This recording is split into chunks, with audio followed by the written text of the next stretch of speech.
Және соңғысы бүгін Лондон Олимпиадасының чемпионы Майя Манеза тұрмыс құрды. Алтын алып ел мерейін үстем еткен зілтемір шығыз Алматыда қазақи дәстүрге сай ұзатылды.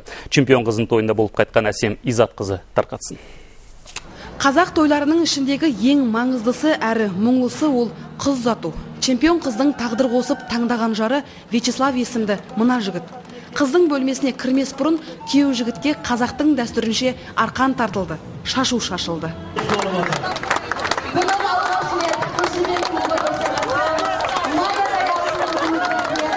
5 жылдан бері жұптары жазылмаған жас жұбайлар жарыс алды жаттығу кездерінде танысыпты. Вячеславта спорт десе ішкен асын жерге қоятын зілтемірші, Азия ойындарының чемпионы. Қос спортшы бүгінгі қазақша тойға дән риза. Понравился вот костюмы, да, вот это обычай. Оюмен көмкерілген қазақтың ұлттық киімі қатты ұнады. Алғысым шексіз. Майя кез келген қиыншылыққа мойымайтын ер жүрек спортшы. Алайда мен үшін әлемдегі ең әдемі әрі нәзік қыз ол Майя. Отбасын құрсам да спорттан алыстамаймын. Қазірдің өзінде Рио-де-Жанейрода өтетін Олимпиада ойындарына тыңғылықты дайындық үстіндемін. Үйінен ұзатпас бұрын Майя қызға аналар асыл тастармен көмкерілген сәукеле кигізді. Ал ақсақалдар қол ұстасқан қос ғашыққа шаңырақтарың биік болсын деп ақ баталарын берді.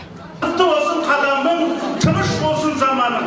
Әр уақытта алдынан мақсатты орында осы отырған барлық адамның аумин.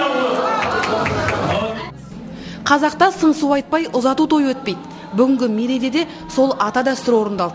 Майямен бірге оқитын құрбы құрдастары, ұлағатты ұстаздары жас шаңыраққа жақсылық тілеп, қыздарын қазақтың жоралғысынша ақ мата төсеп құтты жеріне ұзатты.